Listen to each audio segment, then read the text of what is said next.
സഹാബത്ത് എന്ന് പറഞ്ഞാൽ നമ്മളെ ആളുകളെ പോലെയല്ല. നമ്മൾ എന്ന് പറഞ്ഞാൽ നല്ല സുരക്ഷിതരാണ്. തികഞ്ഞ 916 കാരറ്റ് മുസ്ലിമാണ്. ഞാനത് മരിച്ചു കിട്ടിയാൽ നേരെ സ്വർഗത്തിലാണ് എന്ന് വിശ്വസിക്കുന്ന പരുവത്തിലാണ് നമ്മുടെ ആളുകളുടെ മനസ്ഥിതി. അത് ജഹാലത്തിന്റെ അങ്ങേയറ്റാണ്. എന്നാൽ സലഫുസ് സാലിഹുകൾ ഓരോരുത്തരും അവരുടെ കാര്യത്തിൽ ഭയപ്പെടുകയാണ് ചെയ്യുന്നത്, നിഫാഖ് വരുന്നുണ്ടോ എന്ന്. ഇബ്നു അബീ മുലൈക പറയാണ്, ഞാൻ 70ഓളം സഹാബിമാരെ കണ്ടുമുട്ടിയിട്ടുണ്ട്. കുല്ലുഹും യഖാഫൂന അലാ നഫ്സിഹി നിഫാഖ്. ആ കണ്ടുമുട്ടിയ ഏതെങ്കിലും ഒരു സഹാബി താൻ തീർത്തും സുരക്ഷിതനാണ് എന്ന മനോഭാവക്കാരനായിരുന്നില്ല. തന്റെ അടുക്കൽ നിഫാഖ് വരുമോ എന്ന് ഭയപ്പെടുന്നവനായിരുന്നു. മുനാഫിഖീങ്ങളുടെ പട്ടിക ഹുദൈഫയുടെ അരികിൽ വന്നപ്പോൾ ഉമർ ഇബ്നുൽ ഖത്താബ് റളിയല്ലാഹു തആല അൻഹു ചെന്നിട്ട് ഹുദൈഫയോട് കരഞ്ഞു. എന്നിട്ട് ആവശ്യപ്പെട്ടത്, റസൂലുള്ളാഹി സ്വല്ലല്ലാഹു അലൈഹി വസല്ലം മുനാഫിഖീങ്ങളുടെ പേര് വിവരം താങ്കൾ അറിയിച്ചുവല്ലോ, ആ കൂട്ടത്തിൽ എന്റെ പേരുണ്ടോ എന്നൊന്ന് പറഞ്ഞു തരണം. അത് പറഞ്ഞ് കരയാണ് ചെയ്യുന്നത്.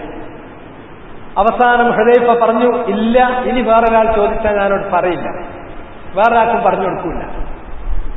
പിൽക്കാലത്ത് ഒരാള് മരിച്ചയാളുടെ ജനാസ കൊണ്ടുവരുമ്പോൾ ഉമർ ഖത്താബ് ആദ്യം ബാക്കിൽ വെക്കും, എന്നിട്ടിങ്ങനെ നോക്കും ഹുദൈഫ നിസ്കരിക്കണ്ടോ അല്ലേ. ഹുദൈഫ നമസ്കരിക്കുന്നുണ്ടെങ്കിൽ ഉമർ ഖത്താബ് പോയി മയ്യത്ത് നിസ്കരിക്കും. ഇല്ലെങ്കിൽ മനസ്സിലാക്കും ഇദ്ദേഹം മുനാഫിഖാണ് എന്ന് റസൂലുള്ള അള്ളാഹ് വഹയിലൂടെ അറിയിച്ചു കൊടുത്ത ആ പട്ടികയിൽപ്പെട്ട ആളാണ്. അതുകൊണ്ടാണ് ഹുദൈഫ വെല്ല ഒഴിഞ്ഞത്, അതുകൊണ്ട് ഉമർ ഖത്താബും വെല്ല ഒഴിയും. ഇങ്ങനെയുള്ള ആ മുനാഫിഖീങ്ങൾ അവരെ സംബന്ധിച്ചിടത്തോളമുള്ള വിവരം പോലും അറിയിച്ചു കൊടുത്തിട്ടുള്ള സഹാബി വര്യൻ, അദ്ദേഹം റസൂലുള്ളാഹി സ്വല്ലല്ലാഹു അലൈഹി വസല്ലമ ഖിയാമത്ത് നാൾ വരെ വരാനിരിക്കുന്ന മുഴുവൻ പരീക്ഷണങ്ങളെ സംബന്ധിച്ചും ഒരു നാൾ വിശദമായി പ്രതിപാദിച്ച ആ ഹദീസ് ഒന്നൊഴിയാതെ ഹിഫ്ളാക്കി വെച്ച ആളാണ് ഹുദൈഫ. പിന്നീട് പിൽക്കാലത്ത് ആരെങ്കിലും ചോദിച്ചാൽ അത് പറയും. ഫിത്നയെക്കുറിച്ച് ചോദിച്ചാൽ പറയും. തിരമാലകൾ പോലെ ഒന്നിനു പിറകിൽ മറ്റൊന്നായി കരയിലേക്ക് അടിച്ചു വരുന്ന ആ തിരമാല പോലെയുള്ള ഈ ഫിത്നയെക്കുറിച്ച് എന്താണ് റസൂലുള്ള പറഞ്ഞത് എന്ന് നിങ്ങൾക്കറിയാമോ? ഹുദൈഫ റളിയല്ലാഹു തആല അൻഹു അത് മറന്നിട്ടില്ല, അദ്ദേഹം അത് പറഞ്ഞു കൊടുത്തു. ഫിത്നയുടെ വാതിൽ ഉമർ ഖത്താബ് അത് ചോദിച്ചപ്പോൾ താങ്കൾ ഭയപ്പെടേണ്ടതില്ല എന്ന് പറഞ്ഞു. ആ വാതിൽ തുറന്നിട്ടില്ല. അപ്പോ ഉമർ ഖത്താബ് റളിയല്ലാഹു തആല അൻഹു ചോദിച്ചു, അത് തുറക്കാണോ, സ്വയം തുറക്കാണോ ചെയ്യുക, അത് ആരെങ്കിലും ചവിട്ടി തുറക്കാണോ ചെയ്യുക?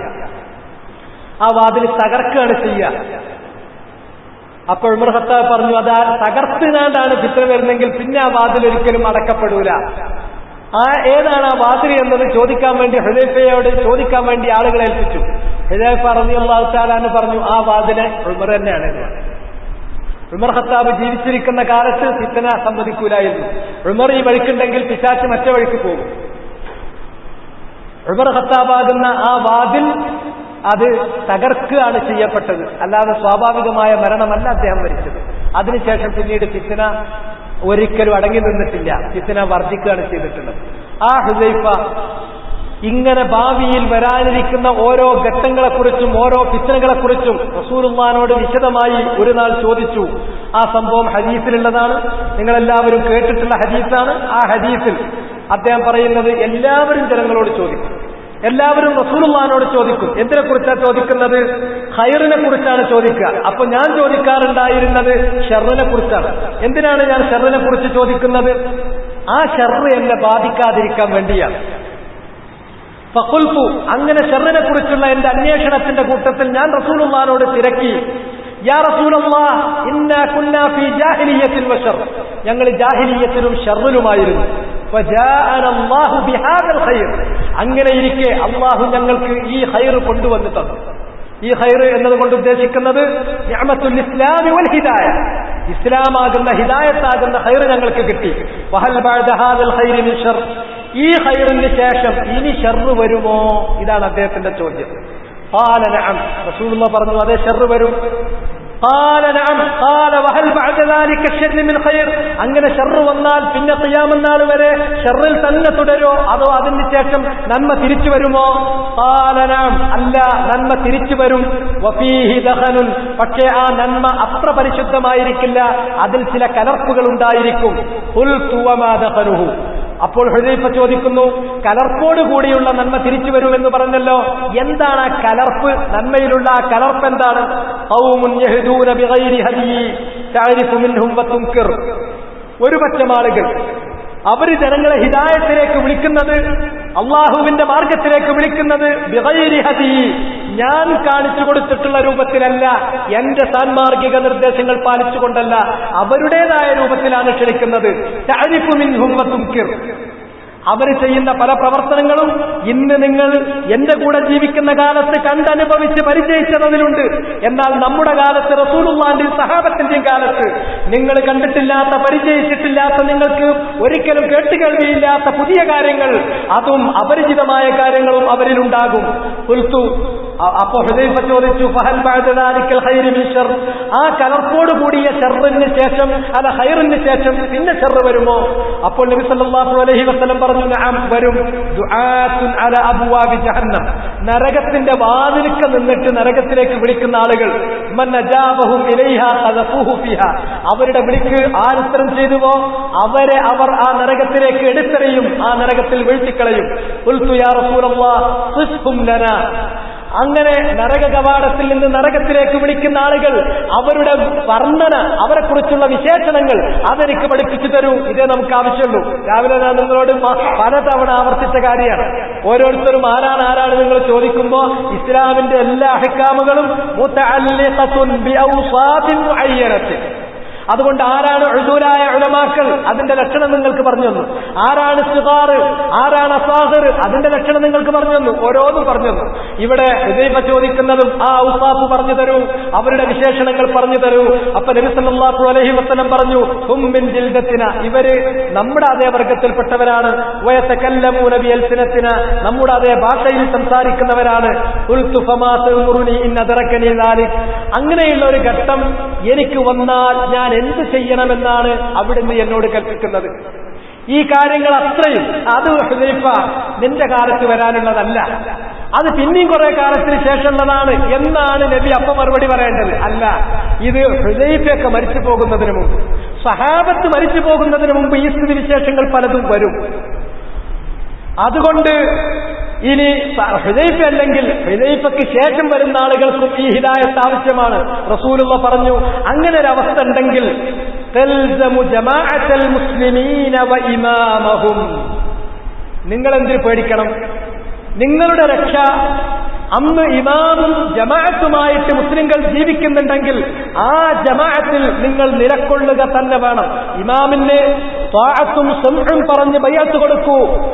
അല്ലാഹു സുബ്ഹാനഹു വ തആല താങ്കളിൽ ഏൽപ്പിച്ചിരിക്കുന്ന, നിക്ഷിപ്തമാക്കിയിരിക്കുന്ന അധികാരം, സുൽത്താനുല്ലാഹ്, അല്ലാഹുവിന്റെ അധികാരം, ആ അധികാരം അനുസരിക്കാൻ വേണ്ടി ഞങ്ങളോട് ആജ്ഞാപിച്ചതാണ്. അല്ലാഹുവിനെ, ആ ഭരണാധികാരിയെ അനുസരിക്കുക എന്നുള്ളത് അല്ലാഹുവിന്റെ ആജ്ഞപ്രകാരമാണ്. അതുകൊണ്ട് അത് ത്വാഅത്താണ്, ഖുർബത്താണ്, ഇബാദത്താണ്. ആ നിലക്ക് ആ ഭരണാധികാരിയെ നിങ്ങൾ അനുസരിക്കണം. ആ ജമാഅത്തിൽ നിന്ന് നിങ്ങൾ പിരിയാൻ പാടില്ല. അങ്ങനെ നിങ്ങൾ നിന്നാൽ തന്നെ നിങ്ങൾ രക്ഷപ്പെട്ടു. അപ്പോ ഹുദൈഫ റളിയല്ലാഹു അൻഹു, ആ സഹാബി വര്യൻ എത്രത്തോളം അയാളുടെ ആ പ്രിസിഷൻ, ആ കണിശത എത്ര കൃത്യമാണ്. അതുകൊണ്ടൊന്നും അയാൾ അവസാനിപ്പിച്ചില്ല. ആ ഘട്ടം ഞങ്ങളുടെ കാലത്ത് അങ്ങനെയൊക്കെ ആകും. പക്ഷേ ഈ കാലഘട്ടത്തിന് ശേഷം വഇല്ലം യകുൽ ലഹും ജമാഅത്തുൻ വലാ ഇമാം, ഹദീസിന്റെ ലഫ്ള് ശ്രദ്ധിക്കും. അങ്ങനെയാണെങ്കിൽ ഞങ്ങൾ എന്ത് ചെയ്യാന്ന് ചോദിച്ചപ്പോ റസൂലുള്ളാഹി പറഞ്ഞു, നിങ്ങൾക്ക് ഇമാമും ജമാഅത്തും ഉണ്ടെങ്കിൽ അത് ഇമാമും ജമാഅത്തിന്റെയും കൂടെ നിന്നോ. കാരണം ഇമാമും ജമാഅത്ത് ഉള്ള കാലത്ത് വരാനുള്ളതാണ് ഈ ദഹന്, ആ ഉള്ള കാലത്ത് വരാനുള്ളതാണ് ദുആത്തുൻ അലാ അബ്വാബി ജഹന്നം. അതൊക്കെ സഹാബത്ത് മരിച്ചു പോകുന്നതിന് മുമ്പ് തന്നെയും സംഭവിക്കാം. അതുകൊണ്ട് ഇമാമിന്റെയും ജമാഅത്തിന്റെയും കൂടെ നിൽക്കണം. അപ്പൊ ഹുദൈഫന്റെ അടുത്ത ചോദ്യം വഇല്ലം യകുൽ ലനാ എന്നല്ല കേട്ടോ, അറബി തിരിയുന്നവർ ശ്രദ്ധിച്ചോ. ഞങ്ങൾക്ക് ഇമാമും ജമാഅത്തും ഇല്ലാതായാലോ എന്നല്ല ചോദ്യം. വഇല്ലം യകുൽ ലഹും ഇമാമുൻ വലാ ജമാഅ. അതിലെന്താ ഇശാറത്ത്? സഹാബത്തിന്റെയും കാലം ശേഷം പിന്നീട് വരുന്ന ആളുകൾ, അവർക്ക് തേർഡ് പേഴ്സൺ ആയിട്ടാണ്, അവർക്ക് ഇമാമും ഒരു ജമാഅത്തും ഇല്ലാതെ വന്നാൽ എന്ത് ചെയ്യണം? ഈ ചോദ്യം ഇവിടെ ഒരാൾ എന്നോട് വന്ന് ചോദിച്ചു. അങ്ങനെ നമുക്ക് ഇമാമും ജമാഅത്തൊന്നും ഇല്ലാതാകുമ്പോൾ നമ്മുടെ കാര്യങ്ങൾ ഒപ്പിച്ചു പോകാൻ നമ്മൾ എന്ത് ചെയ്യണം, എന്താണ് ചെയ്യേണ്ടത്? അങ്ങനെയാണെങ്കിൽ നബി സല്ലല്ലാഹു അലൈഹി വസല്ലമ ഇന്ന് നമ്മൾ നമ്മുടെ മനസ്സുകൊണ്ട് കണ്ടെത്തിയ ഉത്തരമനുസരിച്ചാണെങ്കിൽ അവിടെ ഉള്ള ടീമിൽ ബെസ്റ്റ് ടീം നീ ബുദ്ധി കൊണ്ട് ആലോചിച്ച് ബെസ്റ്റ് ടീമിനെ കണ്ടെത്തിയതിന്റെ കൂടെ നിന്നോ, ഒരു ഉത്തരം. അതാണ് ഇവിടെ കൂടിയ ചില ആളുകളുടെ മനസ്സിലുണ്ടാകുക. രണ്ടാമത്തത്, അങ്ങനെ ഒരു നല്ല ടീമിനെ നീ തെരഞ്ഞെടുത്ത് കിട്ടിയിട്ടില്ലെങ്കിൽ നീ മുൻകൈയെടുത്ത് ഇനീഷ്യേറ്റീവ് എടുത്തിട്ട് ഒരു നല്ല ടീമിനെ ഉണ്ടാക്കിക്കോ. ഇതല്ലേ റസൂലുള്ള പറഞ്ഞിരിക്കേണ്ടത്?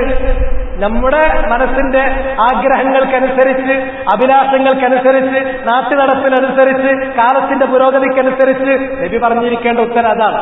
പക്ഷെ നബി സല്ലല്ലാഹു അലൈഹി വസല്ലം സഹാബിവര്യൻ വളരെ പ്രിസിഷനോട് കൂടിയ ചോദ്യം. അങ്ങനെ ഒരു കാലം, എനിക്ക് അങ്ങനത്തെ ഒരു അവസ്ഥ വന്നാൽ എന്ത് ചെയ്യും? അവിടെ ആള് ചോദിക്കുന്ന ആളെ കാര്യമാണ്. തൽസമു ജമാഅത്തുൽ മുസ്ലിമീന വ ഇമാമഹും. എന്റെ കാര്യമാണെങ്കിൽ പ്രശ്നം തീർന്നു. താങ്കൾ ജീവിക്കുന്ന കാലത്ത് മുസ്ലിങ്ങൾക്ക് ഇമാമും ജമാഅത്തും ഉള്ളതാണ്, അതിന്റെ കൂടെ നിന്നാൽ മതി. അതിൽ നിന്ന് പിരിയാന്നുള്ളത് അൽ ജമാഅത്തിന്റെ ആളുകൾ അതിൽ നിന്ന് പിരിയില്ല. അൽ ജമാഅത്ത് ഏതിലുണ്ടോ അത് സത്യം തന്നെയായിരിക്കും, അതിന് നിങ്ങൾക്ക് രക്ഷയുണ്ട്. ഇമാമും ജമാഅത്തുമായി ജനങ്ങൾ ജീവിക്കുമ്പോൾ ഇമാമിന്റെ കൂടെ ബയ്യത്ത് കൊടുത്ത് ജമാഅത്തിൽ നിന്ന് പിരിയാതെ നിന്നാൽ അത് സത്യത്തിന്റെ വിഭാഗമാണ്, നിങ്ങൾ പേടിക്കേണ്ടതില്ല. അതിന് മറ്റെന്തെല്ലാം ഫിത്നകളുണ്ടെങ്കിലും നിങ്ങൾ ഇതിൽ നിന്ന് വേർപിരിയാതെ പോയാൽ മതി, എന്നാൽ അതിൽ നിങ്ങൾക്ക് നജാത്തുണ്ട്. എന്നാൽ ഞങ്ങളെ കാര്യം പോകട്ടെ, പിന്നെ വരുന്ന ആളുകൾക്ക് ഇമാമും ജമാഅത്തും ഇല്ലാതായാൽ എന്ത് ചെയ്യണം? അപ്പൊ നബി സല്ലല്ലാഹു അലൈഹി വസല്ലം കൊടുക്കുന്ന പരിഹാരം ഇതാണ്.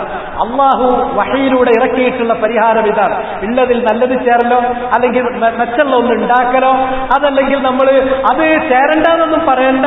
നമ്മൾ എന്ന് പറഞ്ഞിട്ടുണ്ടെങ്കിൽ ഒന്നും ഉണ്ടാതെ നിലപാട് വ്യക്താക്കാതെ മൗനം പാലിച്ചുകൊണ്ട് നടക്കണമെന്നോ അതൊന്നുമില്ല. നബി സല്ലല്ലാഹു അലൈഹി വസല്ലം വളരെ കൃത്യമായിട്ട് പറഞ്ഞു, ഫഅ്തസിൽ തിൽകൽ ഫിറഖ കുല്ലഹാ. അങ്ങനെയാണെങ്കിൽ അവിടെയുള്ള എല്ലാ കക്ഷികളെയും നീ വെടിയണം. അത് ദുഷ്കരമാണ്. അതിനു വേണ്ടി ഒരു വൃക്ഷത്തിന്റെ മുരട് നീ കടിച്ചു പിടിക്കേണ്ടി വന്നാലും അങ്ങനെ ആ ത്യാഗത്തിൽ നീ നിലനിൽക്കുക. ഹത്താ യുദ്രികൽ മൗത്ത്, മരണം നിന്നെ പിടികൂടുന്നത് വരെ. നീ ആ അവസ്ഥയിൽ തന്നെ തുടരുക, മരണം വരുന്നത് വരെ ഒന്നിനും ചേരാതെ നിൽക്കുക എന്നുള്ളത് ദുഷ്കരമാണ്. ആളുകൾ നിന്നെ പിടിച്ചു വലിച്ചു കൊണ്ടുപോയി ഏതെങ്കിലും ഇടും. അങ്ങനെയാണെങ്കിൽ അവർ പിടിച്ചു വലിച്ചു പോകുമ്പോൾ അവരുടെ കൂടെ പോകാതിരിക്കാൻ ഒരു മരത്തിന്റെ മൂലത്തിൽ, ഒരു മരത്തിന്റെ വേരിൽ കടിച്ചു പിടിച്ചിട്ടെങ്കിലും ആരുടെയും കൂടെ പോകാതെ നീ മുറുകെ പിടിച്ചു നിൽക്കണം മരണം വരുന്നത് വരെ. ബുദ്ധിമുട്ട് ഇന്ന് നമ്മൾ അനുഭവിക്കേണ്ടി വരുന്ന ബുദ്ധിമുട്ട് റസൂലുള്ളാഹിന്റെ വാക്കിലുണ്ടോ? ഇതല്ലേ നബി സല്ലല്ലാഹു അലൈഹി വസല്ലം പറഞ്ഞു തന്ന പരിഹാരം? അപ്പൊ നമ്മൾ അങ്ങനെ നിന്നു കഴിഞ്ഞാലോ കാര്യങ്ങൾ എങ്ങനെയാണ് നടന്നു പോകുക? കാര്യങ്ങൾ അതിന്റെ സ്വാഭാവികമായ നിലക്ക് നടന്നു പോകും. ഈജിപ്തിൽ ഒരാൾ വിവാഹം കഴിച്ചിട്ടുള്ള ഉദാഹരണം ചില ഗ്രന്ഥങ്ങളിൽ പറഞ്ഞിട്ടുണ്ട്. വിവാഹം കഴിച്ചു, ഭാര്യ നല്ല അടിക്കുകയാണ്, എന്നും നല്ല അടി. അപ്പൊ അയാളിത് ആരോടും പറയില്ല. കാരണം ഭാര്യ എന്ന് പറഞ്ഞാൽ ഇങ്ങനെയാണെന്നാണ് അയാളുടെ കൺസെപ്റ്റ്. വൈകുന്നേരം വരെ ജോലി എടുത്ത് പെരിയിൽ വന്നാൽ ഭാര്യന്റെ അടി കൊള്ളുക. ആ അടി വാങ്ങാൻ, അടി കിട്ടാൻ, അടിക്കാനുള്ള ഒരു ഉപകരണമാണ് ഭാര്യ എന്ന് മൂപ്പര് മനസ്സിലോട്ട് ഉറപ്പിച്ചു. അപ്പൊ എന്റെ ഭാര്യ തന്നെയാണ്, എല്ലാവർക്കും കിട്ടുന്നുണ്ടാകും വൈകുന്നേരത്ത് പെരിയിൽ തന്നെയാണ്.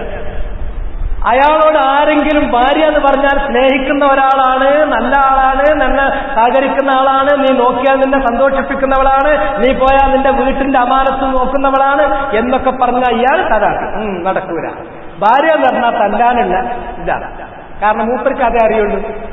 അങ്ങനെ ഇരിക്കെ ഭാര്യ മരണപ്പെട്ടു പോയപ്പോ വേറൊരു കല്യാണം മൂപ്പര് കഴിച്ചപ്പോഴാണ് ഒരു യഥാർത്ഥ ഭാര്യന്റെ സ്വഭാവം ഇയാൾ മനസ്സിലാക്കുന്നത്. അപ്പോഴാണ് തല്ലാന്നുള്ളത് ഭാര്യ എന്നുള്ളതിന്റെ ഒരു പര്യായം അല്ല എന്ന് മനസ്സിലായത്. എന്നതുപോലെ കയ്യിലുള്ളത് നിങ്ങളൊന്ന് വിട്ടിട്ട് പുറത്തിറങ്ങി നോക്കൂ, അപ്പൊ എങ്ങനെ നടക്കുക എന്നുള്ളത് അപ്പം മനസ്സിലാവും. ഞാൻ അങ്ങനെ പുറത്തിറങ്ങി നോക്കിയപ്പോ എല്ലാ കാര്യങ്ങളും നൂലാമാലകളും ചുവന്ന നാടകളും ബുദ്ധിമുട്ടുകളും ഇല്ലാതെ സ്മൂത്തായിട്ട് നടക്കണം. ഞാൻ പള്ളിയിലിരുന്നിട്ടാ പറഞ്ഞത്. സത്യമായിട്ട് എനിക്ക് അള്ളാനെ മുൻനിർത്തിയിട്ട് സാക്ഷിയാക്കിയിട്ട് പറയാൻ പറ്റും, ഒരു ഇസ്ലാമികമായ ഒരു സമൂഹം നമുക്കുണ്ടെങ്കിൽ അവർക്ക് ഇസ്ലാമികമായി ജീവിച്ചു പോകാൻ ഈ പറഞ്ഞിട്ടുള്ള നൂലാമാല ആവശ്യമല്ല. അതുണ്ടോ? നമ്മൾ ബുദ്ധിമുട്ടിലാണ്. യാതൊരു പ്രശ്നമല്ല. കുട്ടികൾക്ക് ദീൻ പഠിപ്പിക്കാൻ കഴിയും, വലിയവർക്ക് ദീൻ പഠിപ്പിക്കാൻ കഴിയും. ദീനനുസരിച്ച് ജീവിക്കാൻ നമുക്ക് ഹെർസുണ്ടോ? ജീവിക്കാൻ പറ്റും, നമുക്ക് കൂടുതൽ പഠിക്കാൻ പറ്റും. യാതൊരു പ്രശ്നമല്ല. അവിടെ താഴെയും മേലെ നിൽക്കുന്ന പ്രശ്നമല്ല. മറ്റത് സംഘടനന്റെ റാങ്കും ഫയലും അതിന്റെ തെരഞ്ഞെടുപ്പും അതിന്റെ മത്സരങ്ങളും അത് അങ്ങുന്ന ഇങ്ങോളമുള്ള തല്ലുകളും അതിന്റെ ആ നാറ്റം കേസുകൾ മുഴുവൻ നമ്മൾ കേൾക്കണം. അത് അള്ളാഹ് പറഞ്ഞതോട്ടല്ലേ. അള്ളാഹ് നബി സല്ലല്ലാഹു അലൈഹി വസല്ലമയുടെ വചനത്തിലൂടെ നമ്മെ അറിയിച്ചിട്ടുള്ളത് അതിനൊക്കെ വെടിഞ്ഞു നിൽക്കണം എന്നുള്ളതാണ്. നിങ്ങൾ ആലോചിച്ചു നോക്കൂ. ഇതാണ് ഇതുണ്ടായപ്പോഴോ നേരത്തെ നമ്മൾ പറഞ്ഞ അസബക്കിന് വേണ്ടി, സംഘത്തിന് വേണ്ടി, തന്റെ കൂടെയുള്ള ആളുകൾക്ക് വേണ്ടി പക്ഷം പിടിക്കുന്ന സ്ഥിതി വന്നോല്ലേ. ഹക്കായിട്ട് അള്ളാനെ വിചാരിച്ചിട്ട് നിങ്ങളൊന്ന് വിലയിരുത്തി ഇവിടെയുള്ള ഓരോ സംഘടനയിലും പ്രവർത്തിക്കുന്ന ഒരാൾ, അത് മൗലവി ചിലപ്പോൾ ചോദിച്ചാൽ പറയും അവരങ്ങനെയൊക്കെ പറയുന്നുണ്ടാവും, പക്ഷെ നമ്മൾ അതിനൊന്നും സഹകരിക്കലില്ല, നമ്മൾ നന്മയ്ക്ക് അവരെ കൂടെ ഉണ്ടാകുള്ളൂ, നന്മയ്ക്ക് അവരെ കൂടെ ഉണ്ടാകുള്ളൂ എന്ന് പറഞ്ഞാൽ ഞാൻ ആ സംഘടനയിൽ നിൽക്കുമ്പോൾ സംഘടനയ്ക്ക് മെമ്പർഷിപ്പ് എടുത്ത് ആ സംഘടനയിൽ പ്രവർത്തിച്ച ആ സംഘടനയുടെ എല്ലാ കാര്യത്തിനും എന്റെ പിന്തുണ ഉണ്ട്. പിന്നെ ഞാൻ സഹകരിച്ചാലും ഞാൻ സഹകരിച്ചിട്ടില്ലെങ്കിൽ ഓരോ പ്രവർത്തനത്തിലും സഹകരിച്ചാലും സഹകരിച്ചിട്ടില്ലെങ്കിലും ആ സംഘടനയെ ഞാൻ പോഷിപ്പിക്കുന്നു എന്ന കാര്യം ഉറപ്പാണ്. പിന്നെ ഈ ഹദീസിൽ പറഞ്ഞിട്ടുള്ള ഈ കൽപ്പന അല്ലെങ്കിൽ ഫഅ്തസിൽ എന്നുള്ള കൽപ്പന നമുക്ക് നടപ്പിൽ വരുത്താനോട്ട് സാധിക്കുന്നില്ല. ഇതാണ് അതിന്റെ കാര്യം. അസബിയ്യത്ത് ഇങ്ങോട്ട് വളർത്തിക്കൊണ്ടുവരും. അപ്പൊ ചില ആളുകൾക്ക് തിൽക്ക എന്ന് പറഞ്ഞാൽ അബ് എന്ന് പറയുമ്പോൾ ബാക്കിക്ക് മടങ്ങണല്ലോ എന്നൊക്കെയുള്ള നെഹവിന്റെ സംശയമൊക്കെ ഉണ്ട്. നെഹവുൽ വാളിൽ ഒതുങ്ങി നിൽക്കുന്നതല്ല, അതിന്റെ അപ്പുറത്തും ഗ്രന്ഥം. ചിലപ്പോൾ ചില ഇസ്മുല്ലിഷാറകൾ ബാക്കിക്ക് മടങ്ങണതിന് പകരം മുന്നിക്ക് ഇങ്ങോട്ട് നീളുകയും ചെയ്യും. അലിസ്ലാമിയും ദാലിക്കൽ കിതാബു ലാ റൈബ ഫീഹി ഹുദൽ ലിൽ മുത്തഖീൻ എന്ന് ഖുർആനിലുണ്ട്. അത് തുടങ്ങണതന്നെ അങ്ങനെയാണ്. ദാലിക്കൽ കിതാബ് എന്ന് പറയുന്നത് ആ ദാലിക്ക ബാക്ക് പറഞ്ഞിട്ടുള്ള ഒന്നിനെ കുറിച്ചല്ല, ദാലിക്ക പറഞ്ഞിട്ട കിതാബ് വരുന്നുള്ളൂ. അങ്ങനെ തിൽക്ക ആയാത്തുൽ കിതാബിൽ മുബീൻ എന്ന് പറയുന്നത് അങ്ങനെയൊക്കെ ഉണ്ടാകും. ഈ തിൽക്കൽ ഫിറഖ് എന്ന് പറയുന്നത് തിൽക്കൽ ഫിറഖ്, ആ കക്ഷികൾ ഏതാണ്? ആ കക്ഷികൾ ഇമാമും ജമാഅത്തും ഇല്ലാത്ത സമയത്ത് ഇസ്ലാമിക സമൂഹത്തിലുണ്ടാകുന്ന കക്ഷികളാണ്. അല്ലാതെ ഇമാമും ജമാഅത്തും ഉണ്ടാകുമ്പോൾ, ഭരണാധികാരി നിലനിൽക്കുമ്പോഴുണ്ടാകുന്ന നരക കവാടത്തിൽ നിന്ന് ക്ഷണിക്കുന്ന ആളുകളാകട്ടെ, അതല്ല എങ്കിൽ യഹ്ദൂന ബിഗൈരി ഹദിയി തഅരിഫു മിൻഹും വതുൻകിർ എന്നുള്ളവരാണെങ്കിൽ അവരുടെ കാര്യമല്ല ഇവിടെ ചർച്ച ചെയ്യുന്നത്. ആ ചർച്ച അവസാനിച്ചു. അവരുടെ സന്ദർഭത്തിൽ നിങ്ങളുടെ രക്ഷയുടെ മാർഗം തൽസമു ജമാഅത്തുൽ മുസ്ലിമീന വ ഇമാമഹും, അതോടുകൂടി ആ വിഷയം കഴിഞ്ഞു. പിന്നെ അടുത്ത സ്റ്റേജിലേക്ക് മാറി മുസ്ലിങ്ങൾ. എന്താണത്? ഇമാമും ജമാഅത്തും ഇല്ലാത്ത അവസ്ഥ. ഇമാമും ജമാഅത്തും ഇല്ലാത്ത അവസ്ഥയിൽ എന്തുണ്ടാകണം?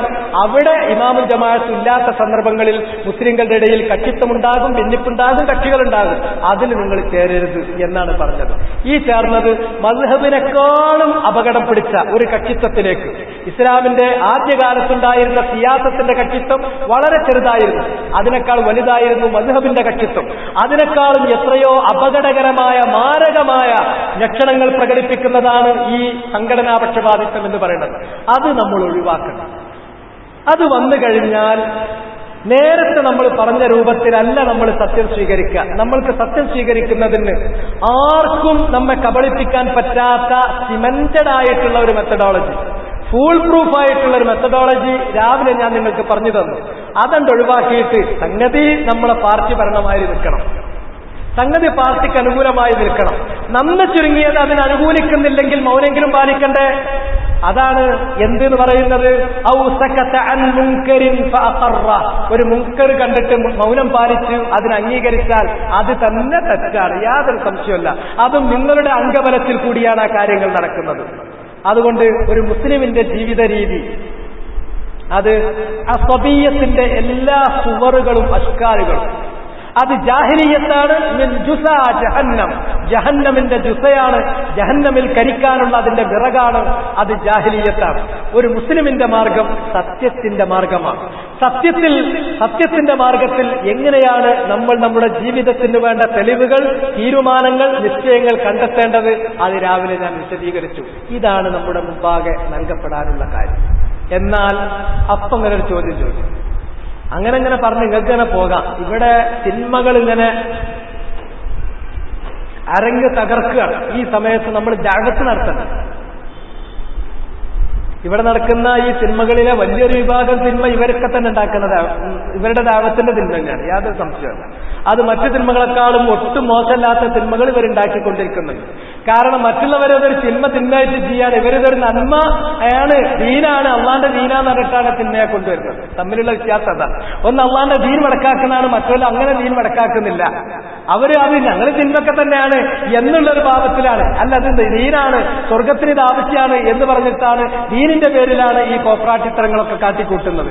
എന്നാൽ ഒരു കാര്യം നമ്മൾ പറയാം, പിന്നെ ഇസ്ലാം ദീനിന്റെ മെസ്സേജ് എത്തിക്കണ്ടേ, സന്ദേശം എത്തിക്കണ്ടേ, നമ്മൾ ദഅവത്ത് നടത്തണ്ടേ.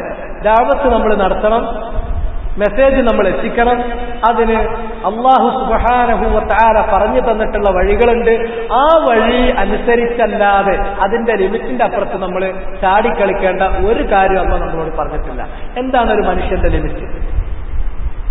അയാൾ ദഅവത്ത് വേണ്ടേ എന്ന് ചോദിക്കുന്ന ഒരാൾ ദഅവത്തിന്റെ മുമ്പ് ചെയ്യേണ്ട മറ്റു രണ്ട് കാര്യങ്ങളും ചെയ്തിരിക്കേണ്ടതില്ലേ? ഉണ്ട്, അത് ചെയ്തിരിക്കണം. ദഅവത്തിന്റെ മുമ്പ് ചെയ്യേണ്ട രണ്ട് കാര്യം എന്താണ്?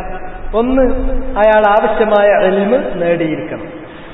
രണ്ട്, ആ ഇൽമനുസരിച്ച് അയാൾ അമൽ ചെയ്തിരിക്കണം. മൂന്നാണ്, അയാൾ നേടിയ ഇൽമ്, ആ ഇൽമനുസരിച്ച് അമൽ ചെയ്ത കാര്യം അയാളെയും അയാളുടെ കുടുംബത്തിലും അയാളുമായി അടുത്ത് ബന്ധപ്പെടുന്നവരിലേക്ക് ആ കാര്യങ്ങൾ എത്തിച്ചു കൊടുക്കേണ്ടത്. അപ്പോ ബാക്കിയുള്ളവിടുത്തെ മറ്റുള്ളവർക്ക്, മറ്റു സമൂഹങ്ങൾക്കൊക്കെ കിട്ടുമോ? അവർക്കൊന്നും ഇസ്ലാം കിട്ടാതെ പോകൂലേ? നിങ്ങൾ ഒരിക്കലും പേടിക്കണ്ട, അവർക്കൊക്കെ ഇസ്ലാം കിട്ടും എന്നുള്ളത് മുഹമ്മദ് നബി സല്ലല്ലാഹു അലൈഹി വസല്ലമ തന്നെ പറഞ്ഞിട്ടുണ്ട്.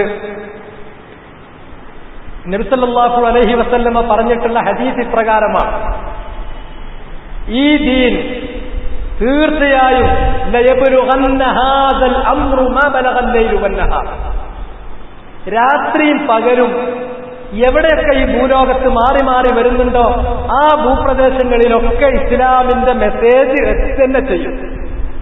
വലാ യത്റുകുല്ലാഹു ബൈത മദരിൻ വലാ വബരിൻ ഇല്ലാ ദഖലഹുൽ ഇസ്ലാം, ജനങ്ങൾ താമസിക്കാൻ വേണ്ടി കെട്ടിയുണ്ടാക്കിയ ചെറിയ ചെറിയ ചെറ്റക്കുടിലുകളാകട്ടെ, പടുത്തുയർത്തിയ വലിയ വലിയ രമ്യഹർമ്മങ്ങളാകട്ടെ, ഇതിലെല്ലാം ഇസ്ലാമിന്റെ സന്ദേശം കയറിച്ചെല്ലും. ഒന്നിനെയും അല്ലാഹു ഉപേക്ഷിക്കില്ല. ഇല്ല അദ്ഖലഹുൽ ഇസ്ലാം, അവിടെ ഇസ്ലാമിനെ അല്ലാഹു പ്രവേശിപ്പിക്കും.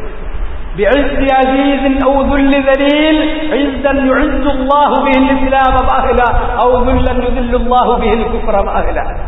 ഒന്നുകിൽ ഇത് സ്വീകരിച്ചിട്ട് ആ വീട്ടുകാരും അവര് പ്രതാപവാന്മാരായിത്തീരും, അല്ല ഈ സന്ദേശത്തെ അവർ നിരാകരിച്ചാൽ അതിന്റെ പേരിൽ അവർ പതിത്വവും നിന്ദതയും ഏറ്റുവാങ്ങേണ്ടി വരികയും ചെയ്യും. അത് അള്ളാഹു എത്തിക്കും. അത് നമ്മൾ അങ്ങനെ ചാടിക്കളിച്ചിട്ട് കാര്യമല്ല. നമ്മളെ സംബന്ധിച്ചിടത്തോളം നമുക്ക് ലിമിറ്റുകളുണ്ട്. പഠിക്കാത്ത ഒരാൾ ദഅവത്തിൽ ചാടിക്കളിച്ചിട്ട് കാര്യമല്ല. അമലിയാത്ത ഒരാൾ ദഅവത്തിൽ നിന്ന് ചാടിക്കളിച്ചിട്ട് കാര്യമല്ല. അയാൾ ചെയ്യേണ്ടത് ആദ്യം അത്യാവശ്യമായ കാര്യങ്ങൾ, ഇൽമ്, അതിന്റെ ഹയറാർക്കി അനുസരിച്ച് അത് പഠിക്കണം. മാലാ യശഉൽ മുസ്ലിമ ജഹലു, ഏതൊരു പരിതസ്ഥിതിയിലും ഒരു മുസ്ലിം അറിഞ്ഞിരിക്കേണ്ട കാര്യങ്ങളുണ്ട്. ആ കാര്യങ്ങൾക്ക് ആദ്യം മുൻഗണന കൊടുത്തു, പിന്നെ അതിനേക്കാൾ പ്രാധാന്യം കുറഞ്ഞത്, പിന്നെ അതിനേക്കാൾ പ്രാധാന്യം കുറഞ്ഞത്, ആ രൂപത്തിൽ ഹയറാർക്കി അനുസരിച്ച് കാര്യങ്ങൾ പഠിക്കുക. പഠിക്കുന്നത് അപ്പോൾ തന്നെ ജീവിതത്തിൽ പ്രാവർത്തികമാക്കുക. പഠിക്കുകയും പ്രാവർത്തികമാക്കുകയും ചെയ്ത നല്ല വ്യക്തതയുള്ള ഇൽമ് നമ്മുടെ മനസ്സിലുള്ള, നമുക്ക് പറഞ്ഞു കൊടുക്കാൻ പറ്റുന്ന കാര്യങ്ങൾ, ആ കാര്യങ്ങൾ നമ്മൾ കൃത്യമായി നമ്മളുമായി ബന്ധപ്പെടുന്ന വൃത്തങ്ങളിൽ നമ്മൾ അത് അറിയിച്ചു കൊടുക്കാൻ നമ്മൾ ബാധ്യസ്ഥരുമാണ്, യാതൊരു സംശയമല്ല. അതിന് നമുക്ക് ബാധ്യതയുണ്ട്. ഇനി ചിലത് നമുക്കറിയാം, പക്ഷെ നമുക്കത് പറഞ്ഞു കൊടുക്കാൻ മാത്രം വ്യക്തതല്ല, അല്ലെങ്കിൽ അതിന്റെ നുസൂസുകൾ നമ്മൾ പഠിച്ചിട്ടില്ല. എന്താ ചെയ്യാനുള്ളത്? സൂറത്ത് യാസീനിൽ അതിന്റെ പരിഹാരം പറഞ്ഞിട്ടുണ്ട്. ഒക്കെ ഖുർആനിലുണ്ട്, നിങ്ങൾ ഖുർആൻ ഓതിയാൽ മതി. വജാഅ റജുലുൻ മിൻ അഖ്സൽ മദീനതി യസ്ആ قال يا قوم اتبعوا المرسلين اتبعوا من لا يسألكم عليه أجرا. അയാൾ അത്രേ പറഞ്ഞുള്ളൂ. ഡയറക്റ്റ് ചെയ്യാനാണ് അയാൾ പഠിപ്പിച്ചത്. ആ പട്ടണത്തിന്റെ അധിവാസ കേന്ദ്രത്തിന്റെ അങ്ങേയറ്റത്ത് നിന്ന് ഒരാൾ ഓടിക്കൊണ്ടുവന്നു. അദ്ദേഹം പറഞ്ഞു, യാ ഖൗം, അല്ല ജനങ്ങളെ, ഇത്തബിഉൽ മുർസലീൻ, നിങ്ങൾ ഈ മുർസലീങ്ങൾ, അള്ളാഹു നിയോഗിച്ചിട്ടുള്ള ഈ ദൂതന്മാര്, അവരെ നിങ്ങൾ പിന്തുടരൂ. ഇത്തബിഉ മൻ ലാ യസ്അലുക്കും അലൈഹി അജ്റ, നിങ്ങളോട് ഈ ദഅവത്തിന്റെ പേരിൽ ഒരു ചില്ലിക്കാശ് പോലും ഇങ്ങോട്ട് പ്രതിഫലം ചോദിക്കാത്ത, അള്ളാഹുവിന്റെ മാർഗത്തിന് വേണ്ടി പണിയെടുക്കുന്ന ഈ മുർസലീങ്ങളെ നിങ്ങൾ പിന്തുടരണം. അവരാണ് ഹിദായത്ത് പ്രാപിച്ചിട്ടുള്ളവർ. അതിലൊതുക്കണം നമ്മൾ. അറിയുന്നവര് മൂടിവെച്ചാൽ അത് വലിയ അബദ്ധമുള്ള കാര്യമാണ്. സംഗതി അറിഞ്ഞിട്ട്, കൃത്യമായി അറിഞ്ഞിട്ട് അത് മൂടിവെക്കുകയാണെങ്കിൽ അവർക്ക് അള്ളാഹുവിന്റെ ശാപമുണ്ട്. അള്ളാന്റെ മലക്കുകളുടെ ശാപമുണ്ട്. അത് അല്ലാഹു സുബ്ഹാനഹു വ തആല ഒരിക്കലും നമുക്ക് അനുവദിച്ചു തരുന്ന കാര്യമല്ല. മൻ ലാ യസ്അലുക്കും അജ്റൻ വഹും മുഹ്തദൂൻ അലൈഹില്ല. ജസാക്കല്ലാഹു ഖൈർ. ഇത്തബിഉ മൻ ലാ യസ്അലുക്കും അജ്റൻ വഹും മുഹ്തദൂൻ അലൈഹി. ഞാൻ പറഞ്ഞു പോയപ്പോൾ കൂടി പോയതാണ്, ഖുർആനിൽ അതില്ല. ഇങ്ങനെ ഡയറക്റ്റ് ചെയ്യാനുള്ളതാണ് ഈ സംഗതികൾ. ഇതിലൂടെ കാര്യങ്ങൾ നമുക്ക് നടത്താൻ പറ്റും. അതേ സന്ദർഭത്തിൽ ഒരുപാട് വിഷയങ്ങൾ, നമ്മുടെ ചുറ്റുപാടുകൾ കൂടുതൽ കൂടുതൽ ഓരോ ദിവസം കഴിയുമ്പോൾ കൂടുതൽ വഷളായിക്കൊണ്ടിരിക്കുക അല്ല എന്ന് പറയാൻ പറ്റും. അത് നബി സല്ലല്ലാഹു അലൈഹി വസല്ലമ പറഞ്ഞു, ലാ യഅതീകും ആം ഇല്ലാ വല്ലദീ ബഅദഹു ശർറുൻ മിൻ. ഒരു വർഷം നിങ്ങൾക്ക് വരുന്നുണ്ടോ, അതിനേക്കാളും മോശമായത് തൊട്ടടുത്ത വർഷം ഉണ്ടാകുള്ളൂ. 2010 മോശമായിരിക്കും 11 ഒന്നും കൂടി മോശമായിരിക്കും 12. അങ്ങനെ പോയിട്ട് മഹദിയുടെ കാലം വരെ അങ്ങനെ തുടരും. മഹദിയുടെ കാലം വന്നാൽ ഒരു റോൾ ബാക്ക് ഉണ്ടാകും. അതിനുശേഷം മഹദിയുടെയും കാലഘട്ടത്തിന് ശേഷം പിന്നീട് പെട്ടെന്ന് സ്ഥിതി മോശമായി ലോകം അവസാനിക്കുകയും ചെയ്യും. ഇതാണ് ഇനി നമുക്ക് പ്രതീക്ഷിക്കാനുള്ളത്. ആ സന്ദർഭത്തിൽ നമ്മൾ എന്ത് ചെയ്യണം? ഈ സന്ദർഭത്തിൽ ഒരു കുത്തിയൊലിച്ച്, മൂല്യങ്ങൾ കുത്തിയൊലിച്ചു പോകുന്ന ഈ ഫിത്നയുടെ കാലയളവിൽ ആദ്യത്തെ കടമ ഖുദൂഹു അൻഹു. ഇത് നമ്മൾ ജീവിക്കുന്ന ഈ കാലഘട്ടം ചില്ലറല്ല. ഇത് എല്ലാവിധ നന്മകളും, അത് മൂല്യങ്ങളെല്ലാം തന്നെ തകിടം മറിച്ച് കുഴാമറിഞ്ഞു കിടക്കുന്ന ഒരു കാലമാണ്. എല്ലാ സുന്നത്തുകളെയും വിദ്യാർത്ഥികളായി ചിത്രീകരിക്കുകയും വിദ്യാർത്ഥികൾ മുഴുവനും സുന്നത്തായിട്ട് ചിത്രീകരിച്ച് ജനം അത് തലയിലേക്ക് നടക്കുകയും ചെയ്യുന്ന ഒരു കാലഘട്ടത്തിലാണ് മൂല്യങ്ങൾ കുഴാമറിഞ്ഞു കിടക്കുന്ന കാലം. ഈ ഫിത്നയുടെ കാലഘട്ടത്തിൽ, ഗുർബത്തിന്റെ കാലഘട്ടത്തിൽ മറ്റുള്ളവരെ നന്നാക്കലല്ല ഫസ്റ്റ് പ്രയോറിറ്റി. യാ അയ്യുഹല്ലദീന ആമനൂ ഖൂ അൻഫുസകും വഅഹ്ലീകും നാറ. നമ്മുടെ ഈ സുന്ദരമായ മുഖത്തെ ആദ്യം നരകത്തിൽ നിന്ന് നമ്മൾ കാത്തുകൊള്ളണം. ഈ കുത്തിയൊലിച്ചു പോകുന്ന ഈ ഒഴുക്കിൽപ്പെടാതെ ഞാൻ അതിൽ നിന്ന്, ഈ ഒഴുക്കിൽ പിടിച്ചു നിൽക്കാൻ, അതിൽ നിന്ന് മാറി നിൽക്കാൻ കഴിഞ്ഞെങ്കിൽ അതിനാണ് ഒരു മനുഷ്യൻ ആദ്യം ചെയ്യേണ്ടത്. അല്ലാതെ ഞാൻ നശിച്ചുപോയി ബാക്കിയുള്ളവർ നന്നായിട്ട് ഒരു കാര്യമല്ല. ഏറ്റവും ആദ്യം ഖൂ അൻഫുസകും, സ്വന്തം ശരീരത്തെ, ഈ ശരീരത്തെ, ഈ മുഖത്തെ നിങ്ങൾ നരകത്തിൽ നിന്ന് കാക്കുക. വഅഹ്ലീകും നാറ, പിന്നെ നിങ്ങളുടെ അഹ്ലിനെ നിങ്ങൾ നരകത്തിൽ നിന്ന് സൂക്ഷിക്കുക. അതിനുശേഷമാണ് മറ്റുള്ള ആളുകളിലേക്ക് വരുന്നത്. സുമ്മൽ അഖറബു ഫൽ അഖറബ്, പിന്നെ ഏറ്റവും അടുത്ത ആൾ, ഏറ്റവും അടുത്ത ആൾ. ഇതേ നമുക്ക് നിർവാഹമുള്ളൂ. ഇതിൽ അവനാന്റെ കാര്യം മറന്നിട്ട് ബാക്കിയുള്ളവരെ നന്നാക്കാൻ നടക്കുന്നവരാണ് ഈ ദഅവത്തിന് വേണ്ടി ബഹളുണ്ടാക്കുന്ന ആൾക്കാരൊക്കെ. ഏതെങ്കിലും 1-2 ആൾക്കാർ നല്ലവരില്ല എന്നല്ലട്ടോ ഞാൻ പറഞ്ഞത്. അൽ ഹുക്മു അലൽ ഗാലിബ്. ഇവിടെ ദഅവത്ത് എന്ന് പറഞ്ഞ് നടക്കുന്ന ആളുകളുടെ അടുക്കലേക്ക് പോയി നോക്കിയാൽ അതൊക്കെ കൽ ഫതീല. നബി സല്ലല്ലാഹു അലൈഹി വസല്ലം പറഞ്ഞു, നീ ഒരു മെഴുകുതിരിയെ പോലെ ആകരുത്. വേറുള്ളവർക്ക് വെളിച്ചം കൊടുത്തിട്ട് നീ കരിഞ്ഞു പോകുന്ന അവസ്ഥ ഉണ്ടാകരുത്. നമ്മൾ ദീപ്തമാകണം. ആ ദീപ്തിയിൽ മറ്റുള്ളവർക്ക് വെളിച്ചം കിട്ടണം, അത്രേ ഉള്ളൂ. അല്ലാതെ നമ്മൾ കരിഞ്ഞൊരുക്കി പോകുക, ബാക്കിയുള്ള ആളുകൾക്ക് വെളിച്ചം കിട്ടുന്ന രീതി ഇല്ല. അതുകൊണ്ട് തന്നെ നമ്മുടെ ജീവിതം, വ്യക്തിപരമായ ജീവിതം, അത് കട്ടറ പോക്കാണ്. എന്നിട്ട് നമ്മൾ ബാക്കിയുള്ളവരോട് ദഅവത്ത് സ്കോഡുമായിട്ട് ഇങ്ങനെ നടന്നുകൊണ്ടേ ഇരിക്കുക. അതുപോലെ നമ്മുടെ കുടുംബം, നമ്മുടെ ബാക്കിയുള്ളവരും അവരെ നമുക്ക് മനസ്സിലാക്കി കൊടുക്കാനോ അവരെ ഇസ്ലാമിലേക്ക് കൊണ്ടുവരാനോ കഴിയില്ല. ബാക്കിയുള്ളവരുടെ കാര്യം അത് മാത്രമായിട്ട് നോക്കി നടക്കുകയാണ്. നമ്മുടെ കാര്യങ്ങളൊക്കെ നമ്മൾ ചെയ്ത് അതിന് നമുക്ക് ചെയ്യാനുള്ള കടമകളൊക്കെ നിറവേറ്റിയതിന്റെ ശേഷമാണ് അടുത്തതിലേക്ക് പോകേണ്ടത്. ഈ ഹയറാർക്കി അത് നമ്മൾ പാലിക്കാതെ ഒക്കെ തല കുത്തനാക്കിയിട്ട് ഇസ്ലാമിക്ക് ഒരാൾ വരികയാണെങ്കിൽ, ഇന്ന് അശ്ഹദു അല്ലാ ഇലാഹ ഇല്ലല്ലാഹ് അശ്ഹദു അന്ന മുഹമ്മദ് റസൂലുള്ളാഹ് എന്ന് പറഞ്ഞാൽ നാളെ ആള് എന്താണ് ദഅവത്തിന് പോണ സ്ക്വാഡിന്റെ ലീഡറായിക്കാണ്.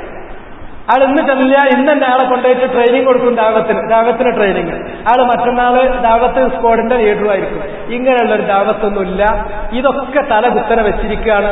നമ്മെ സംബന്ധിച്ചിടത്തോളം ഏറ്റവും പരമപ്രധാനമായിരിക്കുന്നത് നമ്മുടെ ശരീരത്തെ, ഈ കാണുന്ന ശരീരത്തെ അള്ളാഹുവിന്റെ നരകത്തിൽ നിന്ന് നമ്മൾ രക്ഷപ്പെടുത്തുക, അള്ളാഹുവിന്റെ സ്വർഗത്തിൽ പ്രവേശിക്കാനുള്ള യോഗ്യത നേടുക. നമ്മൾ അങ്ങനെ ആയിക്കഴിഞ്ഞാൽ വാഹലിക്കും കുടുംബത്തെ, തുമ്മൽ അഖറബു ഫൽ അഖറബ്, അത് കഴിഞ്ഞാൽ ഏറ്റവും അടുത്തവർ, പിന്നെ അടുത്തവർ. ആ രൂപത്തിലേക്ക് കാര്യങ്ങൾ എത്തിക്കുക. അതിന്റെ ക്രമം ഇൽമൻ വഅമലൻ വദഅവതൻ വസുബ്റ. ഇൽമിൽ നിന്ന് അമലിലേക്ക്, അമലിൽ നിന്ന് ദഅവത്തിലേക്ക്, ഈ 3 കാര്യങ്ങളും നടപ്പിലാകണമെങ്കിൽ അതിന് നമുക്കുണ്ടായിരിക്കേണ്ട കൈമുതൽ സുബ്റാണ്. ആ സുബ്റോട് കൂടിയും ഇതാണ് നമ്മൾ ചെയ്തിരിക്കേണ്ടത്. അതിൽ ആരൊക്കെ എന്തൊക്കെ പറഞ്ഞാലും നിങ്ങളെ വഞ്ചിക്കാൻ പറ്റാത്ത, കബളിപ്പിക്കാൻ പറ്റാത്ത ആ ഫൂൾ പ്രൂഫായിട്ടുള്ള മെത്തഡോളജി രാവിലെ ഞാൻ പറഞ്ഞതിലുണ്ട്. അത് എവിടെയെങ്കിലും സംശയമുണ്ടെങ്കിൽ വീണ്ടും കേൾക്കുകയും എന്നിട്ടത് പഠിക്കുകയും അത് ഞാൻ പറഞ്ഞതിൽ അവ്യക്തത ഉണ്ടെങ്കിൽ ഇനി അതിൽ അവ്യക്തത തീർത്ത് പറഞ്ഞു തരാൻ പറ്റുന്ന ആരെങ്കിലും കണ്ടെത്തി അത് കൂടുതൽ മനസ്സിലാക്കുകയും അവിടെയാണ് നമ്മുടെ രക്ഷയുള്ളത്. അത് നിങ്ങൾ മനസ്സിലാക്കിക്കൊള്ളുക. അല്ലാതെ വേറെ ഒരു ഷോർട്ട് കട്ട് റസൂലുള്ളാഹി നമുക്ക് പറഞ്ഞു തന്നിട്ടില്ല. വേറെ ഒരു ഷോർട്ട് കട്ട് ഇല്ല. ഇതാണ് അതിന്റെ സ്വാഭാവികമായ വഴി.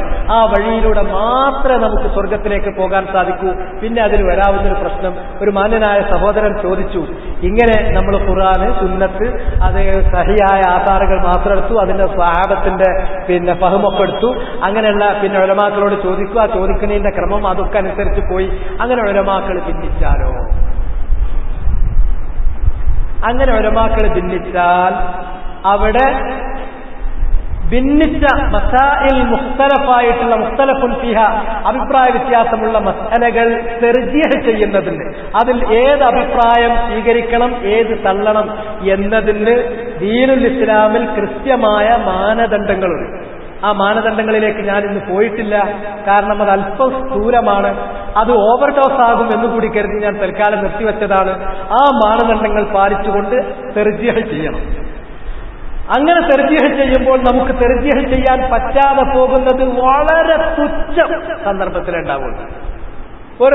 ഒരു ഉദാഹരണം പറയാം. അപ്പൊ നമസ്കാരത്തിന്റെ കാര്യത്തിൽ, 5 നേരത്തെ നിസ്കാരത്തിന്റെ കാര്യത്തിൽ തർജീഹ് ചെയ്യാൻ കഴിയാത്ത ഒരു മസല പോലും വരുന്നില്ല. മയ്യിത്ത് നിസ്കാരത്തിന്റെ കാര്യം പറയാം. മയ്യിത്ത് നിസ്കാരത്തിന്റെ കാര്യത്തിൽ തർജീഹ് ചെയ്യാൻ കുറച്ച് പ്രയാസമുള്ള ഒരു കാര്യമുണ്ട്. ഉദാഹരണമായി ഓരോ തക്ബീറിലും കൈ പൊക്കണ്ടേ? അല്ലാഹു അക്ബർ ആദ്യത്തേതിന് കൈപൊക്കി, പിന്നെ ഫാത്തിഹ സൂറത്ത് ഓതിയതിന് ശേഷം രണ്ടാമത് അല്ലാഹു അക്ബർ എന്ന് പറഞ്ഞു, അവിടെ കൈ പൊക്കണ്ടേ? ഈ വിഷയത്തിൽ ഇബ്നു ഉമർ റളിയല്ലാഹു തആല അൻഹു കൈ പൊക്കിയതായിട്ട് റിവായത്തിലുണ്ട്. അതിന്റെ അപ്പുറം വേറെ ഒന്നും റിവായത്തിലില്ല.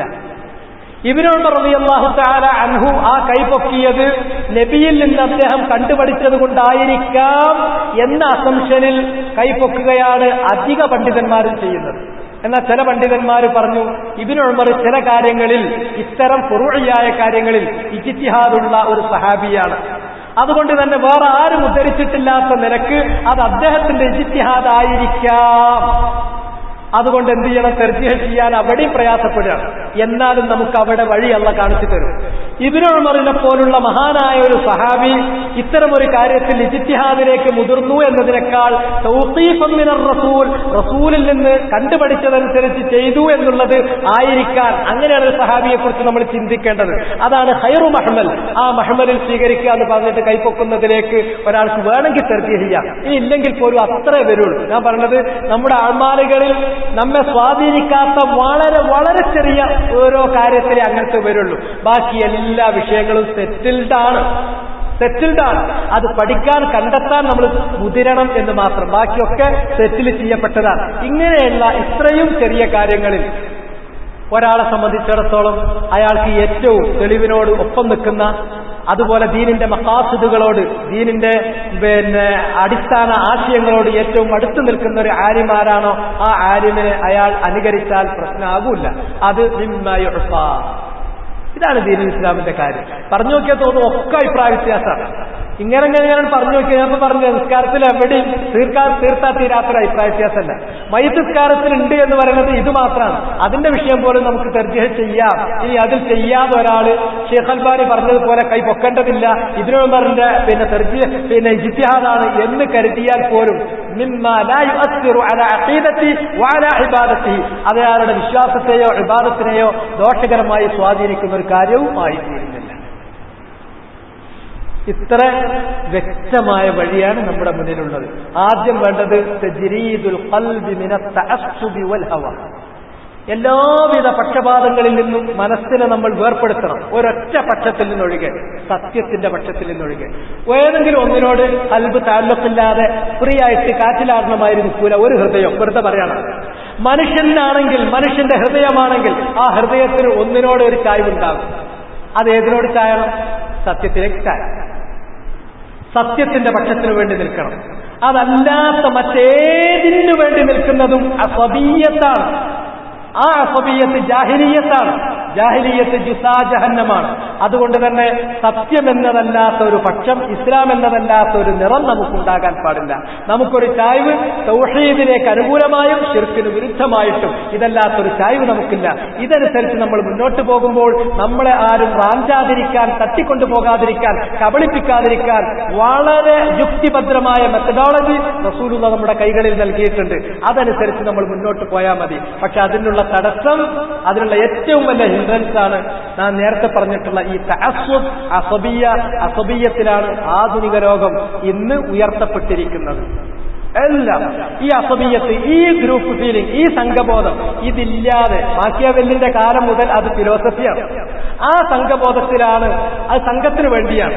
ആ വൈരമാണ് ഇന്ന് മാനവ ലോകത്ത് കണ്ടുകൊണ്ടിരിക്കുന്ന എല്ലാവിധ സംഘടനകളുടെയും ആധാരവികാരം.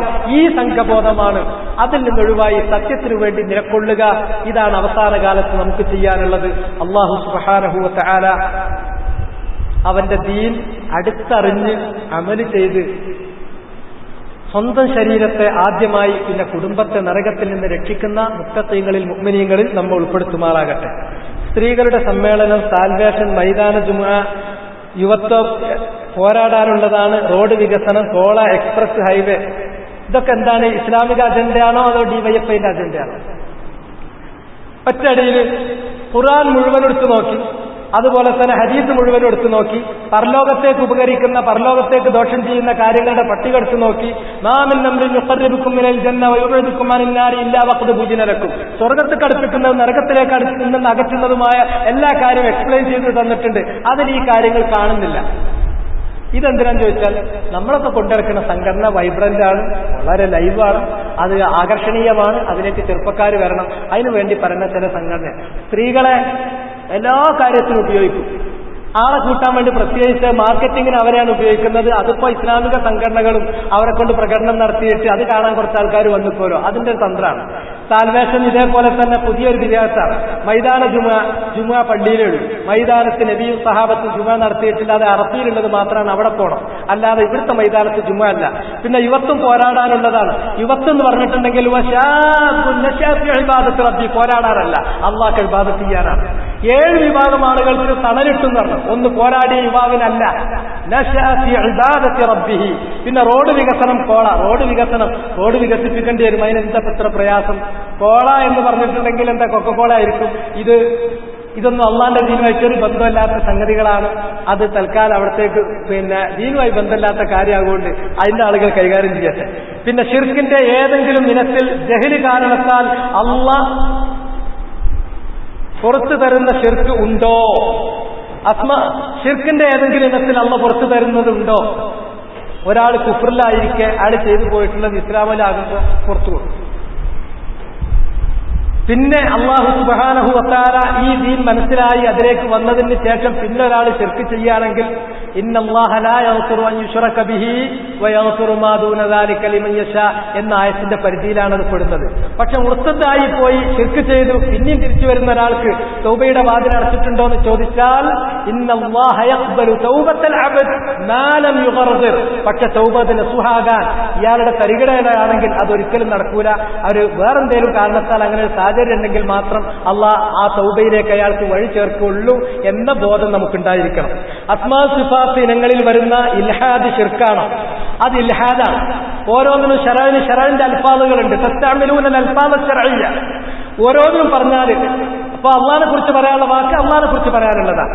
അതുപോലെ മലക്കാളെ കുറിച്ച് പറയാനുള്ള കാര്യം മലക്കാളെ കുറിച്ച് പറയാനുള്ളതാണ്. ഷിർക്കിനെ കുറിച്ച് ഷിർക്ക് എന്ന് പറയുന്നത് ഷിർക്കും ഇൽഹാദ് പറയുന്നത് ഇൽഹാദുമാണ്. അള്ളാഹിന്റെ അസ്മാകളിലും സിഫാത്തുകളിലും ശരിയല്ലാത്ത കാര്യങ്ങൾ പറയുന്നതും ആരോപിക്കുന്നതുമാണ് ഇൽഹാദ്.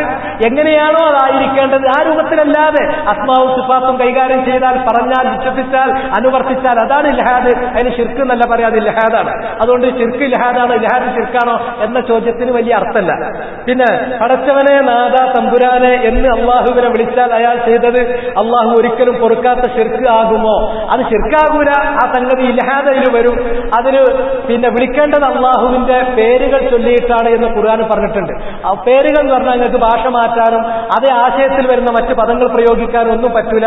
അതല്ലാതെ അള്ളാഹിനെ കുറിച്ച് പറയുമ്പോൾ അള്ളാഹു പടച്ചവനാണ് എന്ന് നിങ്ങൾക്ക് പറയാം. അത് കുഴപ്പമില്ല. കാരണം അവൻ അവന്റെ സൃഷ്ടികളെ സൃഷ്ടിച്ചിട്ടുള്ളവനാണ് എന്നുള്ള ഇഖ്ബാറാണ്. അതിന് ഇത്തരം പദങ്ങൾ പ്രയോഗിക്കാം. പക്ഷെ വിളിക്കുകയാണെങ്കിൽ പേര് പറഞ്ഞിട്ടാണ് വിളിക്കേണ്ടത്. ഫദ്ഉഹു ബിഹാ വലില്ലാഹിൽ അസ്മാഉൽ ഹുസ്ന ഫദ്ഉഹു ബിഹാ. നിങ്ങൾ ദുആ ചെയ്യുകയാണെങ്കിൽ, അള്ളാഹനെ വിളിക്കുകയാണെങ്കിൽ അള്ളാഹ്ക്കുണ്ട് എന്ന് പറഞ്ഞ പദങ്ങളിൽ ഒതുക്കേണ്ടത് നിർബന്ധം. ഇല്ലെങ്കിൽ ഇൽഹാദിലേക്കാണ് പോകുന്നത്. അത് അപകടമാണ്. ഇൽഹാദും ശിർക്കും തമ്മിൽ അങ്ങോട്ടും ഇങ്ങോട്ടും മെസ്സപ്പ് ചെയ്യാതിരിക്കുക. പിന്നെ ഇതെന്താണ്? അസാഹിറിനെ കൊല്ലാനും ആക്രമിക്കുകയുടെ കൈക്ക് പിടിക്കാനും ഭരണാധികാരം ആവശ്യമാണോ? ഇങ്ങട്ട് വന്ന് നമ്മളെ ആക്രമിക്കുന്ന ബാഗി അയാളെ ആ പോയിന്റിൽ വെച്ച് തടുക്കാനല്ലാതെ വേറെ ഒന്നിനും ഒരു വ്യക്തിക്ക് അവകാശമില്ല. ഇതാണ് പ്രതിരോധം. അപ്പൊ നമ്മൾ അടിച്ചോന്, നമ്മൾ ആക്രമിച്ചോന് നമ്മൾ അങ്ങോട്ട് പ്രതിരോധിക്കുമ്പോൾ നമ്മൾ ഒഴിവാക്കി പോവുകയാണെങ്കിൽ അവന്റെ പിന്നാലെ പിന്തുടർന്ന് അവന്റെ കേന്ദ്രം വരെ പോയി അവനെ തല്ലാൻ പറ്റുമോ? അതുപോലും പ്രതിരോധമല്ല. നമ്മുടെ പൊസിഷന് ഏതാണോ ആ പൊസിഷനിൽ കയറി അടിക്കുമ്പോൾ അവനെ പ്രതിരോധിക്കാം. അതിന് നമുക്ക് കിട്ടിയതൊക്കെ പ്രയോഗിക്കാം. നമ്മുടെ കൂടെ സഹായിക്കാൻ വന്നവരൊക്കെ അതിന് വിളിക്കാം. ആ പൊസിഷൻ വിട്ട് വേറെ അവന്റെ ഏരിയയിലേക്ക് പോയി തല്ലാൻ വരെ നമുക്ക് അനുവാദമല്ല. അത് അതിന്റെ അപ്പുറം ഒരു നടപടി എടുക്കണമെങ്കിൽ അള്ളാഹ് സുൽത്താൻ കൊടുത്തിയ ഹാക്കിനെ പറ്റുള്ളൂ. മറ്റേ നമ്മളും ബാധയായി തീർന്നു, വേറൊന്നുമില്ല. അത് ഇമാം അഹ്മദ് ബിൻ ഹംബൽ അദ്ദേഹത്തിന്റെ ഉസൂലു സുന്നയിൽ വിശദമായി ആ ഭാഗം ചർച്ച ചെയ്തിട്ടുള്ളതാണ്. അതിന്റെ ശർഹകൾ നിങ്ങൾ കേട്ടാൽ മനസ്സിലാകും. ഇത്രയാണ് അതിന് ചെയ്യാനുള്ളത്. അതല്ലാതെ നമുക്ക് അങ്ങോട്ട് കയറി ആക്രമിക്കാൻ ഒരു നിവൃത്തിയില്ല. പ്രതിരോധം, ഇന്നിവിടെ പ്രതിരോധം എന്ന് പറയുന്നത് മുഴുവനും ആക്രമണമാണ്. അത് പ്രതിരോധമല്ല. പ്രതിരോധമാണെങ്കിൽ അവൻ നിൽക്കുന്ന പൊസിഷനിൽ ഉണ്ടാകുന്ന ആക്രമണത്തെ എതിർക്കാൻ പറ്റുള്ളൂ. അങ്ങോട്ട് പോയിട്ട് ഇന്ന് ഇവിടുന്ന് 2 കിട്ടിയ അപ്പം എല്ലാം വാങ്ങി വെച്ചിട്ട് നാളെ അവിടെ പോയി അടിച്ചാൽ അത് പ്രതിരോധമല്ല, അത് ആക്രമണമാണ്.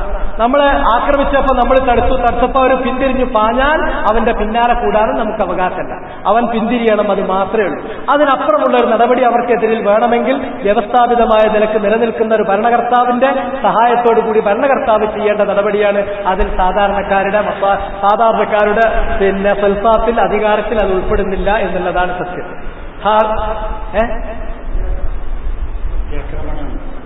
നമുക്ക് പ്രതിരോധം എന്നുള്ള ഒരു സംഗതിയല്ലാതെ പ്രത്യാക്രമണം ഖലീഫന്റെ നേതൃത്വമാണ്. ഇങ്ങോട്ട് ആക്രമിച്ചാൽ, ഇനി ആക്രമിച്ചിട്ടില്ലെങ്കിലും അങ്ങോട്ട് കയറി ആക്രമിക്കാം. അതിന് ഖിതാലിന്റെ നിയമമുണ്ട്. ആ നിയമത്തിലെ ഒന്നാമത്തെ നിയമം 3 ഷർത്ത്. അവ്വലു ഷർത്ത് ഇമാമുൻ ഹാക്കിമുൻ ഖായിമുൻ ളാഹിർ നേതൃത്വം നൽകുന്നതായിരിക്കണം ആ യുദ്ധം. രണ്ടാമത്തേത് മുസ്ലിങ്ങൾക്ക് മുക്ന, അവർക്ക് അവരെ എതിരിടുവാനുള്ള ഭൗതികമായ കഴിവുണ്ട് എന്ന് തോന്നണം. അത് പകുതി ശക്തിയെങ്കിലും നമുക്ക് വേണമെന്നുള്ളതാണ്. 1000 ആളാണെങ്കിൽ നമ്മൾ 500 ആളെങ്കിലും വേണം. അവർ 200 ആണെങ്കിൽ നമ്മൾ 100 എണ്ണെങ്കിലും വേണം. ആദ്യകാലത്ത് അത്ര വേണമെന്നില്ലായിരുന്നു. പിന്നെ മുസ്ലിങ്ങളിലുള്ള വഹന് പരിഗണിച്ച് അള്ളാഹ് അതിന്റെ പ്രൊപ്പോർഷൻ അവസാനം വെച്ചത് ഇരട്ടി പാതിയിലാണുള്ളത്. മൂന്നാമത്തെ ഷർത്ത് തമയ്യുദു സുഫൂഫ്, മുസ്ലിങ്ങളും അമുസ്ലിങ്ങളും കൂടിക്കലർന്ന് മിക്സായി നിൽക്കുന്ന ഒരു ഏരിയ പോയിട്ട് യുദ്ധം ചെയ്യരുത്. 2 സ്വപ്പും വേർതിരിഞ്ഞിട്ടുള്ള റാങ്കും ഫയറും വേർതിരിഞ്ഞ് നിൽക്കുന്ന ഒരോടത്തെ യുദ്ധം ചെയ്യാൻ പാടുള്ളൂ. അല്ലെങ്കിൽ മുസ്ലിമിനെ തന്നെ കൊല്ലും. അള്ളാഹു അഹദ് കൊടുത്തിട്ടുള്ള അഹദ് പാലിക്കണം എന്ന് പറഞ്ഞാൽ ആ മുസ്ലിമിന്റെ രക്തം ചിന്താൻ നമ്മൾ എന്ത് ചെയ്യും? കാരണക്കാരനാവും. അതുകൊണ്ട് ഈ 3 ഷർത്ത്: 1 ഭരണാധികാരി ഉണ്ടാകുക, 2 മുക്കനത്തുണ്ടാകുക, 3 തമയ്യുദു സുഫൂഫ് ഉണ്ടാകുക. ഇതില്ലാത്ത ഒരു യുദ്ധത്തിന് പോയാൽ റായത്തുൽ ഉമ്മിയ്യ, ആ റായത്തുൽ ഉമ്മിയ്യത്തിന് കീഴിൽ യുദ്ധം നടത്തിയിട്ട് ഫഖിത്തിലത്തുൻ ജാഹിലിയ്യ. ആ ഹദീസ് വായിച്ചാണ് ഞാൻ തുടങ്ങിയിട്ടുള്ളത്. والله تعالى أعلم وصلى الله وسلم على نبينا محمد وعلى آله وصحبه أجمعين. سبحانك اللهم وبحمدك أشهد أن لا إله إلا أنت أستغفرك وأتوب إليك.